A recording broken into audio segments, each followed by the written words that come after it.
तो सर हमसे बोले कि यहाँ पे कोई इंटरेस्टेड नहीं है, बच्चों ने मना कर दिया शिक्षक भर्ती धरने को लेकर। तो क्या किसी ने मना किया? अरे यार धरने में ये बताओ, जो व्यक्ति प्रयागराज, कौशाम्बी, झांसी, हाथरस से आ सकता है एक नौकरी के लिए, हम भी बोल रहे एक सीट के लिए, आप भी आएंगे एक सीट के लिए। ये तो है नहीं मैं बोलूंगा ज्यादा तो मुझे 2 लोगों का पैसा मिलेगा, मिलेगा क्या? आप आएंगे तो आपको भी आपका मिलेगा। और अधिकारों की मांग नहीं करेंगे तो कैसे भर्ती आएगी?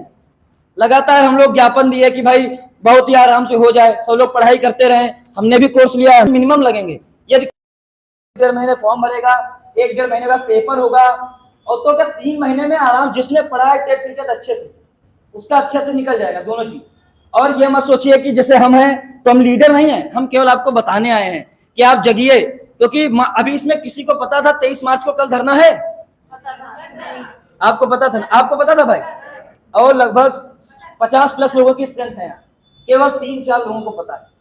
फिर उसके बाद क्या होता है, जैसे आप लोग नहीं मुझसे कनेक्टेड हैं, लोग फोन करेंगे भैया धरने में आप बताइए नहीं, वरना हम आके ये हंगामा कर देते, हम भर्ती ला देते। फिर कौन दोषी होता है? धरना भी हमने किया, लोग भी हमने जुटाए, कोचिंग भी हम गए ऑनलाइन। अब आपको बताऊं, चंद्रा हर बार सर की तरफ से पूरा रिस्पॉन्स रहा है, बस खराब ये लगा कि सर बोले कि कोई आपकी बात नहीं सुनना चाहता है।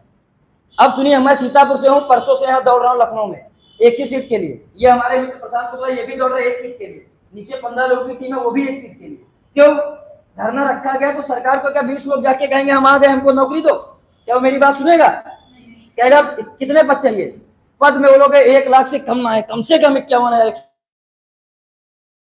उसका 1%, 5,112 लोग तो मैदान हो। यहाँ केवल 70 लोगों की भीड़ में 3 लोगों को पता है कि शिक्षक भर्ती का आंदोलन है, और नौकरी सबको चाहिए, कोचिंग सबने ज्वाइन की। इसका मतलब हम लोग सजग हैं अपनी भर्ती के लिए, अपने भविष्य को लेकर। माता पिता इसीलिए कोचिंग भेज रहे हैं हम लोगों को, है कि हम लोग एक अच्छे नागरिक के साथ एक, क्योंकि मास्टरी क्या है? आराम की नौकरी लोग कहते हैं, इसीलिए हम लोग पढ़ रहे हैं। 4 साल से भर्ती नहीं आई, 17 बैच के लोग इसमें नहीं है ना। मुझे पूछना बेरोजगारी का क्या होता है, मैं तो 19 बैच से, मैं तब भी चिल्ला रहा हूँ। 19 बैच से पास आउट, अभी 21 नहीं खत्म हुआ, तब भी खड़ा हुए हैं। ये भी 19 बैच है, आप भी 19 बैच से। तो होता क्या, ये बस बुरा लगा। वैसे हमको पूरा विश्वास है, सर का पूरा सपोर्ट रहेगा। सर कॉल उठाते कहते मिलवा बच्चों को। उनसे कल बात हुई तो उन्होंने कहा सुबह आना। सुबह हम लोग कपूरथला में बिजी रहे, क्योंकि परफेक्ट हमने कहा सब कोचिंग हो जाएंगी, इधर शाम को आ जाएंगे, इधर ही हम लोग रुके हैं।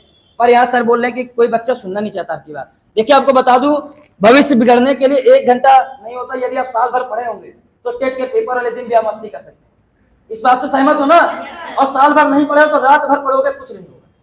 1 रात पढ़ के जाओगे, कुछ नहीं उखड़ेगा वहां, ये गारंटी है। साल भर मेहनत, कोचिंग आपको बैच कितने महीने का? 6 महीने का होगा।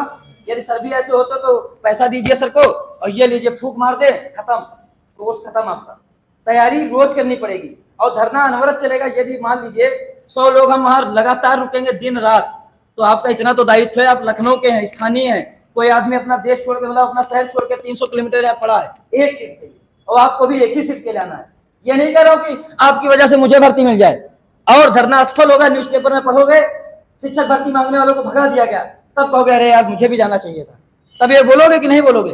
तब सोचोगे कि शायद संख्या ज्यादा होती तो आज परिणाम कुछ और होता। और हर एक युद्ध में जिसकी संख्या ज्यादा है वो जीता है। भर्ती चाहिए 51,000, तो 51 लोग तो यहाँ से रेडी हो, 51 लोग को पता नहीं है, और कल आपके शहर में धरना है। और अभी आप चेक करिए, प्रयागराज से लगभग 100 लोग आ रहे हैं, उनको पता है। हाँ मानता हूं आप लोग फेसबुक पे नहीं होंगे, यूट्यूब पे नहीं होंगे, मुझसे कनेक्टेड नहीं है, किसी से कनेक्टेड नहीं है, पर एक अपनी तरफ से, क्योंकि देखिए पढ़ाई सब करते हैं, पर यदि अपनी पढ़ाई का कोई मतलब नहीं है। 17 बैच वाले पता नहीं कितनी बार कोचिंग ज्वाइन करके भूल चुके हैं, कोई उसका मतलब निकला नहीं निकला। तो इसलिए आप लोगों ने बहुमूल्य समय दिया अपना। और भाई जिसका पढ़ाई डिस्टर्ब हुआ हूं, माफी उसके लिए मांगूंगा मैं, क्योंकि मैं अपनी सीट के लिए यहाँ बहस करने आया था और आपको इतनी देर बोला। मैं फालतू था आप लोगों के लिए, जिसको भी लगा हो उसके लिए माफी। और कहूंगा कि दुर्गेन्द्र सर का बहुत सपोर्ट किया है हम लोगों का, पर ऐसे जो सर है हमारे, उन्होंने कहा किसी का बात सुनने का टाइम नहीं, उनको भी बहुत बहुत धन्यवाद आपका। और साथियों जिसका भी इच्छा हो, जी जी जी, अच्छा ये बताइए, अब सुनिएगा मैं इस पे बोलता हूँ। सर ने बहुत अच्छे पॉइंट रखे होंगे, लेकिन अब खुद आप अपने मन से बोलिएगा, जितना मैं बोला हूँ यहाँ उससे थोड़ा मोटिवेशन आया कि नहीं जाने के लिए? आया कि नहीं? पीछे तक नहीं आया क्या? यही तो रुक गया है, पीछे तक नहीं आया क्या मोटिवेशन? सर ने आपसे बोला नॉर्मली आप धरती, क्योंकि देखिए अब मैं बोलूंगा सरकार सेटल है, सर हमको सेटल करना है, सरकार सेटल है, सब हमको सेटल करना है। सर यही बोलेंगे चले जाना, नहीं सर ने ये बोला आप जाइए, बच्चे लड़ रहे हैं, लेकिन मैं जितना यहाँ चिल्लाया,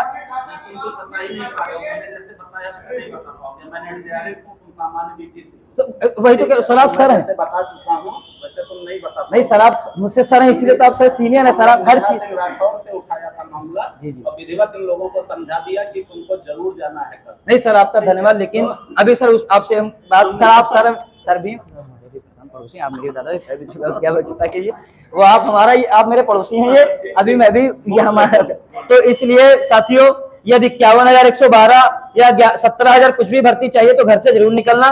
कल इको गार्डन SCRT लखनऊ में धरना होगा, उसके बाद हम लोग इको गार्डन दिन रात अनवरत धरना चलेगा, आप लोग जरूर आइएगा, ठीक है। और यदि किसी को बुरा लगा हो माफी, और सर के मैं सर इनके रिश्तेदार हैं तो मेरे उससे पहले हैं, ठीक है सर, इसके लिए सबसे माफी मांगता हूँ, धन्यवाद।